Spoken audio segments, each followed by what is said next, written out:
अरे वो देखो कौन है।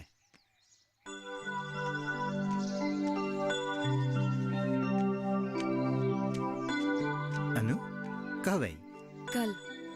कुछ दिन रहोगी? कल जाऊंगी। अकेली आई हो? तुम लोग बहुत दिनों के बाद मिले हो, बातें करो, मैं आता हूं।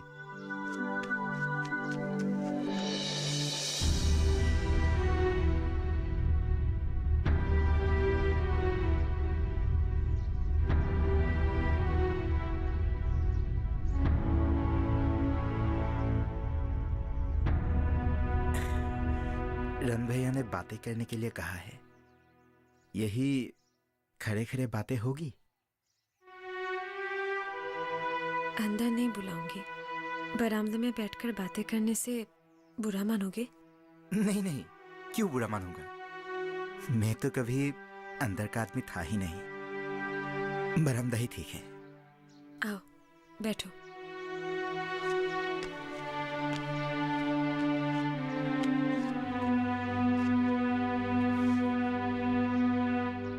वैसे बहुत दिनों के बाद तुम्हें देख रहा हूं।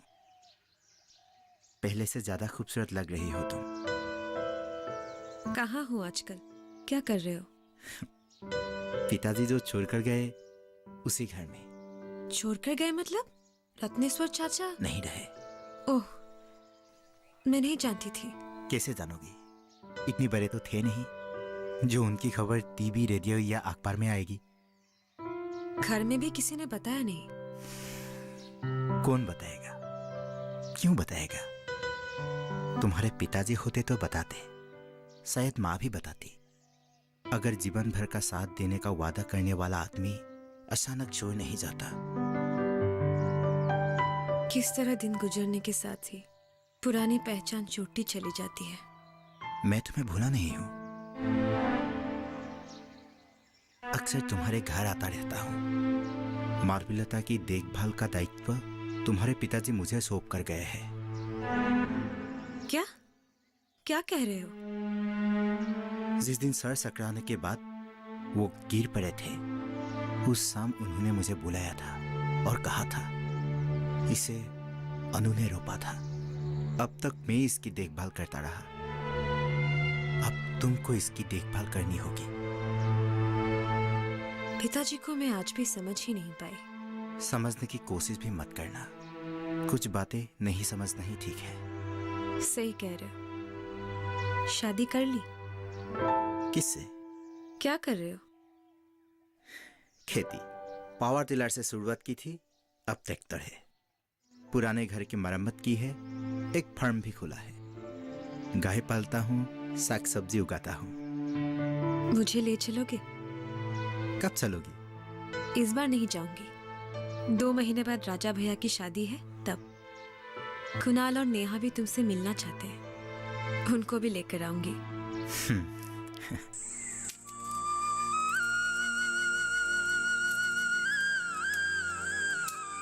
दिगंत, हाँ? कृषि अधिकारी काकोती और कर्मचारी दास इधर आ रहे हैं। मैं उनसे बात करता हूँ। तुम तब तक जाके हार्वेस्टर चलाओ। लगता है दोपहर होने तक धान की कटाई पूरी हो जाएगी।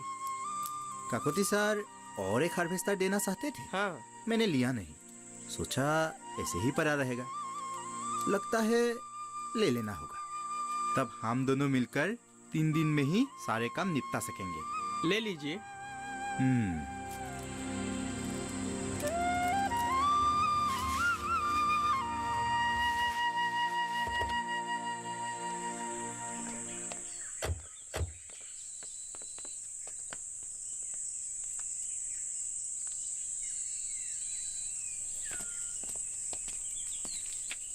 सर आइए। इस बार आपकी फसल बहुत अच्छी हुई है। आप लोगों की सलाह पर अमल करता रहा हूँ। खेत जोतने से लेकर खाद डालने तक, बीज बोने से लेकर फसल तैयार होने तक आप लोगों ने जो रास्ता दिखाया है उसी का ये सब नतीजा है। नहीं तो मेरे जैसा अकेला लड़का ये काम कैसे कर सकता। अच्छी फसल के पीछे आप लोगों की मदद का हाथ रहा है। सर कह रहे हैं कि इस बार आपको रवि की फसल भी लगानी चाहिए। खाद, बीज वगैरह का इंतजाम हम कर देंगे। जरूरत पड़ने पर बैंक से कृषि ऋण भी दिला देंगे। ऋण लेने की जरूरत नहीं पड़ेगी। खेती करते हुए मैं पैसों की बचत करता रहा हूँ। उन पैसों का मैं इस्तेमाल कर पाऊंगा। आपके नाम की सिफारिश देश के श्रेष्ठ किसान के रूप में सरकार से करने वाला हूँ। खरीफ की फसल की तरह रबी की फसल में भी कामयाबी हासिल कर आप देश के सर्वश्रेष्ठ किसान का खिताब हासिल जरूर कर सकते हैं। अच्छा, तो अब हम विदा लेते हैं। पहले मेरे घर चलकर कुछ नाश्ता कर लीजिए। आपके घर में कोई है शायद? एक ही बात बार बार पूछकर क्यों इनको परेशान करते हैं? मुझे याद नहीं रहता। रिश्ते के बारे में आपने कुछ सोचा है क्या? मैं आपको जल्दी ही बताऊंगा। इस विषय में अंतिम निर्णय मैं अभी तक नहीं ले पाया हूँ। वैसे मेरे साथ मेरा एक भतीजा रहता है। अच्छा, हाँ हाँ। चलिए चलिए घर चलिए। आज और नहीं पढ़ूंगा। ठीक है, आज रहने दो। कार्टून देखते देखते शायद नेहा सो गई है। बबलू, एक काम करो, नेहा को ले आओ और दोनों के लिए खाना परोस दो। और कल के लिए होमवर्क खत्म हो गया? हाँ। पूरा कंप्लीट किया? हाँ। बहुत अच्छा। और स्कूल में मैम ने गाली दी क्या? नहीं दी। मेरा बच्चा। माँ, हाँ बेटा। पापा कब आएंगे? पापा को देर हो जाएगी, तुम दोनों खाना खा लो। पापा इतना काम क्यों करते हैं? कैसी बातें करती हो नेहा? पापा काम करके पैसे कमाते हैं। पापा पैसे क्यों कमाते हैं? पापा के पैसों से हम लोग खाने की चीजें, कपड़े, किताब, कागज, पेंसिल, कलम खरीदते हैं। नानी के घर में कौन पैसे कमाते हैं? हमारे नाना जी तो नहीं है। मामा है ना? कानू मामा भी पैसे कमाते हैं। हाँ, कमाते हैं। कानू मामा के माँ बाप नहीं है, फिर वे किसके लिए पैसे कमाते हैं? कितने सवाल पूछते हो तुम लोग। चलो अब खाना खाओ। चलो चलो, उठो उठो। राजा की शादी जल्दी करनी होगी। मेरी तबीयत दिनों दिन बिगड़ती जा रही है। जोड़ों का दर्द परेशान कर रहा है। उस दिन बुआ एक लड़की की खबर लाई थी। कहा था रन अपनी बीबी के साथ जाकर देख सकता है। माँ, तुम कैसी बातें कर रही हो? आजकल क्या इस तरह से रिश्ता पक्का किया जाता है? इसमें क्या बुरी बात है? हमारे समाज में पुराने समय से इसी तरह शादियाँ होती रही है। पहले वैसे ही होती थी, मगर आजकल जमाना बदल गया है। आजकल के युवा खुद ही जीवन साथी चुनते हैं। राजा को भी ये मौका मिलना चाहिए।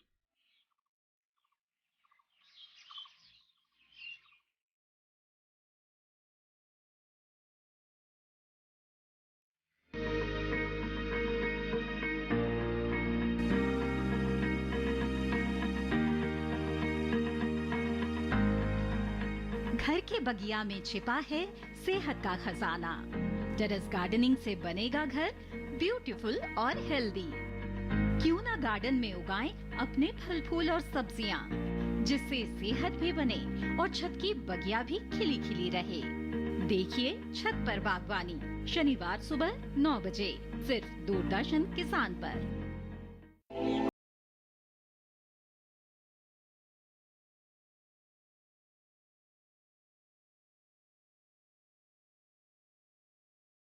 मैं भी ऐसा ही सोचता हूँ।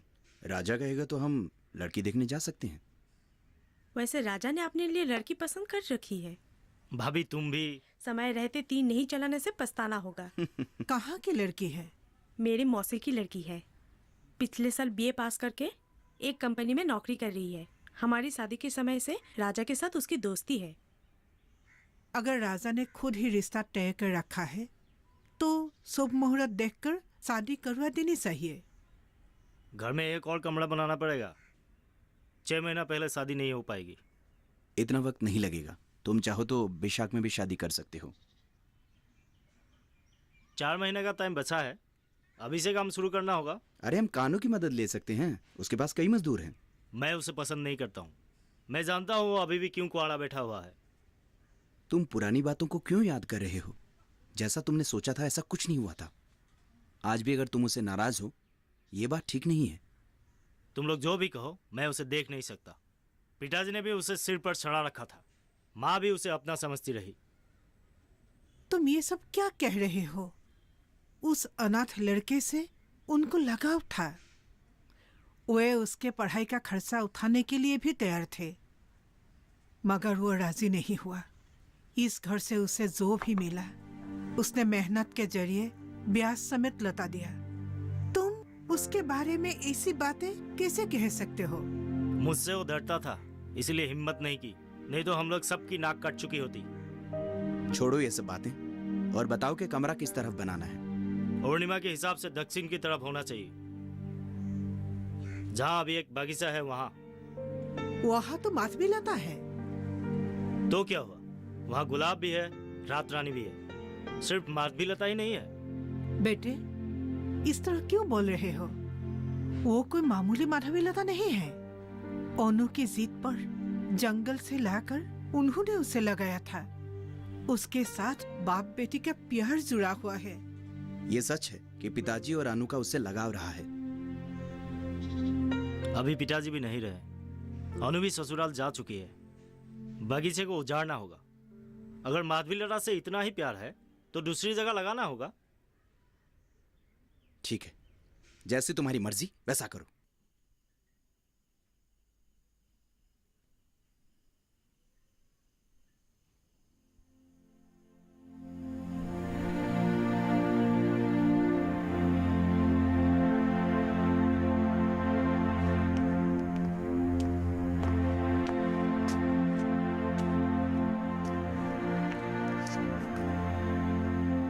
तुम अभी तक सोई नहीं? आप हमेशा देर से घर आते हो, मुझे नींद ही नहीं आती। आपको इतना काम करने की क्या जरूरत है? काम नहीं करूंगा तो क्या करूंगा? मैं क्या अपने लिए काम करता हूं?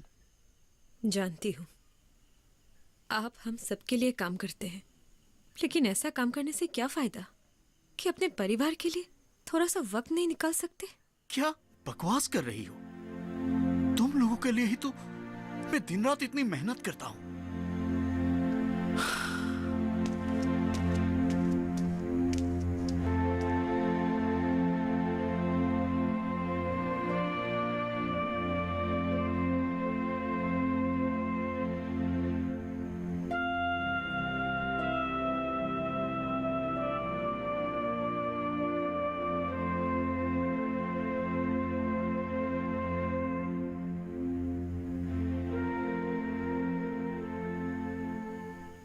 छोटे मामा की शादी में इस बार हमें ले जाना होगा। इस बार हम लोग नानी के घर में काफी दिनों तक रहेंगे, है ना माँ? पता नहीं, तुम्हारे पापा की क्या मर्जी होगी। पापा आ गए। पापा आ गए।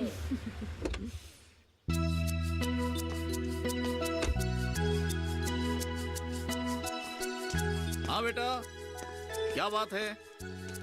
आज आप जल्दी आ गए? हाँ, काम खत्म होते ही सीधा घर चला आया। एक खुशखबरी है। क्या? राजा भैया की शादी तय हो गई। हम सब लोग जाएंगे पापा।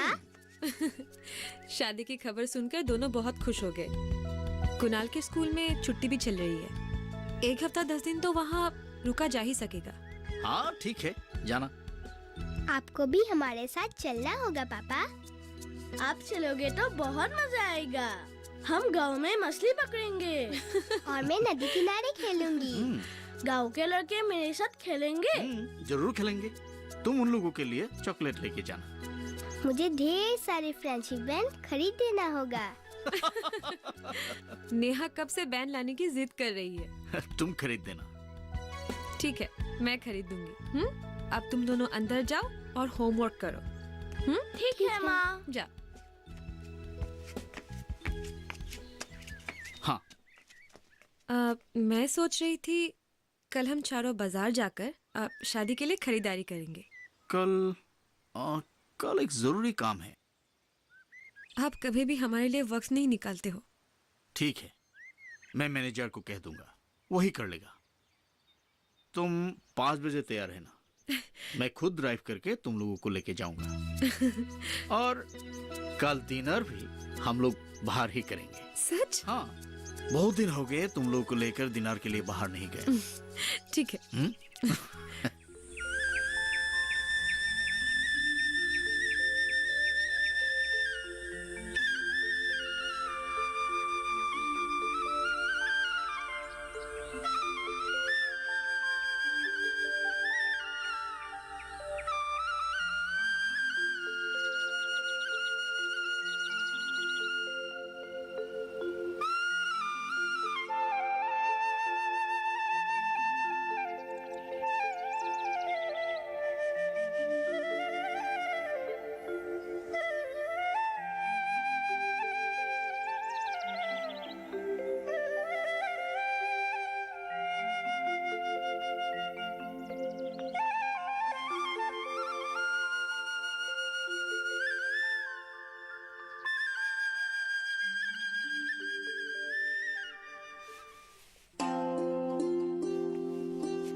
दिगंता, जी इस बार 5 बीघा खेत में जैविक खेती करने की बात सोच रहा हूँ। सुना है ऐसे फसल की कीमत बहुत ज्यादा होती है। हाँ, सही सुना है। रासायनिक खाद और कीटनाशक दवाइयों से बनी फसल से 10 गुना ज्यादा। इतना ज्यादा दाम किस कारण?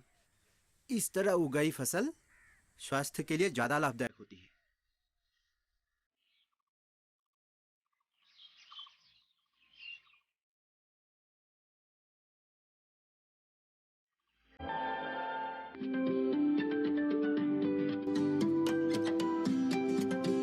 जब बात अच्छी सेहत की हो, किसी तरीके की लापरवाही नहीं करो, किसी तरीके का समझौता ना करो।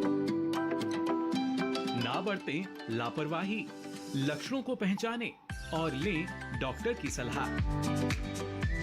चाहे बीमारी दिल की हो, दांतों की हो या दिमाग की हो, खुद से इलाज ना करें, खुद से कोई भी दवाई ना खाएं, डॉक्टर के पास जाएं, अपनी जांच कराएं और अपना पूरा इलाज करवाएं और अपना ख्याल रखें। कार्यक्रम जो देगा सलाह भी मार्गदर्शन भी। मोबाइल उठाएं, नंबर मिलाएं 1800-113060 या 1800-113061।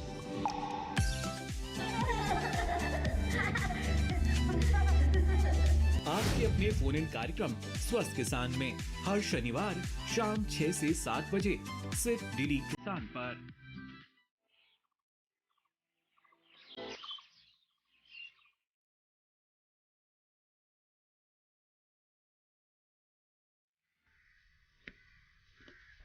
कैसे हो कानू? ओह रन भैया, एक खुशखबरी लाया हूँ। खुशखबरी? आइए बैठकर बातें करते हैं। लो। हाँ।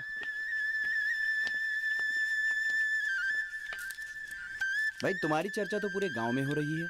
इतनी जल्दी जिस तरह से तुमने उन्नति की है, ना सिर्फ गांव बल्कि पूरे राज्य में तुम चर्चा का विषय बन गए हो। ये तो सब आप लोगों का आशीर्वाद है। तुमने जो सामाजिक कार्यों में सहयोग दिया है उसके लिए पूरा राज्य तुम्हारा आभारी है। वैसे सासी कैसी है? बहुत दिनों से उनसे मिलने नहीं जा पाया हूँ।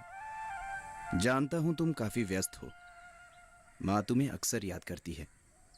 रन भैया, अब बताइए क्या खुशखबरी लाए हैं? अगले महीने की 5 तारीख को राजा की शादी है। लड़की मेरी पत्नी की ही रिश्तेदार है, स्कूल में पढ़ाती है। शादी के लिए सिर्फ 1 ही महीना बच गया है। कानू, तुम्हें मदद करनी होगी। ये भी कोई कहने की बात है? मैं आज ही छासी जी से मिलकर आंगन में मंडप बनाने की जगह देख लूंगा।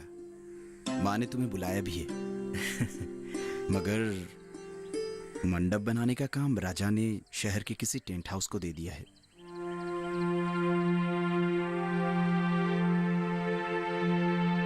तब तो चिंता की कोई बात ही नहीं है।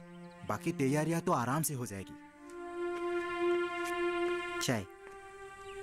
ये कौन है कानू? मेरा ही भतीजा विराज, यहाँ के हायर सेकेंडरी स्कूल में पढ़ता है। अच्छा, क्या सब्जेक्ट लिया है? साइंस या आर्ट्स? मैंने कॉमर्स लिया है। खुद ही चुना है। आजकल तो व्यापार का जमाना है। ये कॉमर्स पढ़कर बिजनेस मैनेजमेंट करना चाहता है। बहुत अच्छी बात है। अच्छे से पढ़ाई करना। जी भैया, बस आपका आशीर्वाद चाहिए।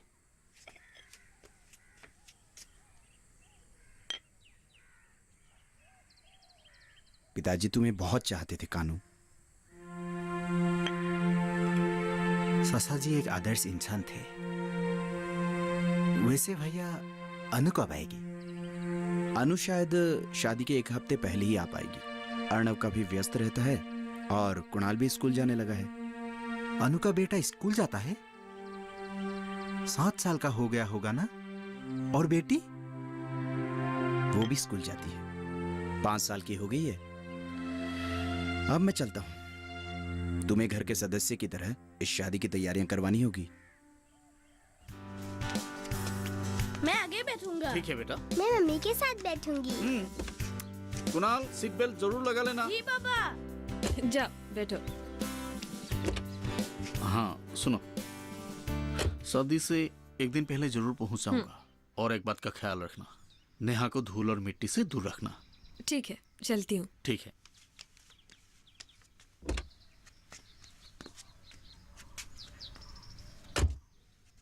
बाय बाय बेटा।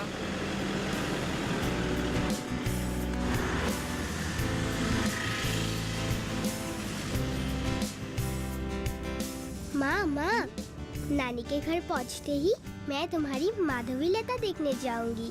पहुंचते पहुंचते रात हो जाएगी। बगीचे में अंधेरा रहता है ना, तुम सुबह ही माधवी लता को देख पाओगी। मैं सुबह ही मछली पकड़ने जाऊंगा। मैं नदी किनारे जाऊंगी। नहीं, नदी किनारे धूल उड़ती है। तुम्हें एलर्जी है ना? तो क्या मेरी एलर्जी ठीक नहीं होगी माँ? डॉक्टर ने कहा है जब तुम बड़ी हो जाओगी तब तुम ठीक हो जाओगी। तो मैं भगवान से बोलूंगी कि मुझे जल्दी बड़ी बना दे, और जब मैं बड़ी हो जाऊंगी मैं नदी किनारे जाऊंगी। ठीक है।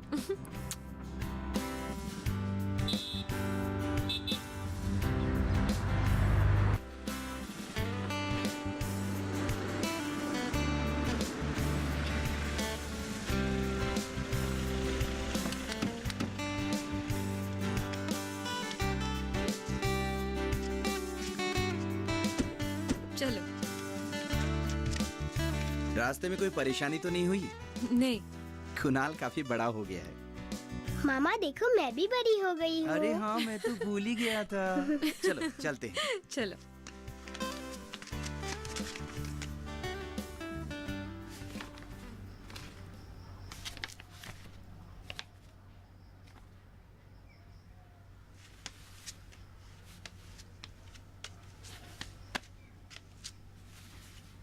माँ, गांव में सबको निमंत्रण दे दिया क्या? हाँ, 15 दिन से रन वही काम तो कर रहा है। आजकल कानू आता है कि नहीं? वो भी आजकल कम ही आता है। जिला का बहुत बड़ा किसान बन गया है। फिर भी पहले अक्सर आता था, लेकिन हर आदमी जज्बाती होता है। वो समझ गया इस घर में पहले की तरह उसकी पूछ नहीं है।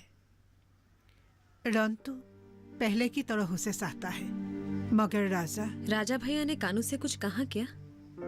शादी के मंडप को बनाने का काम रन कानू को सौंपना चाहता था, मगर राजा तैयार नहीं हुआ।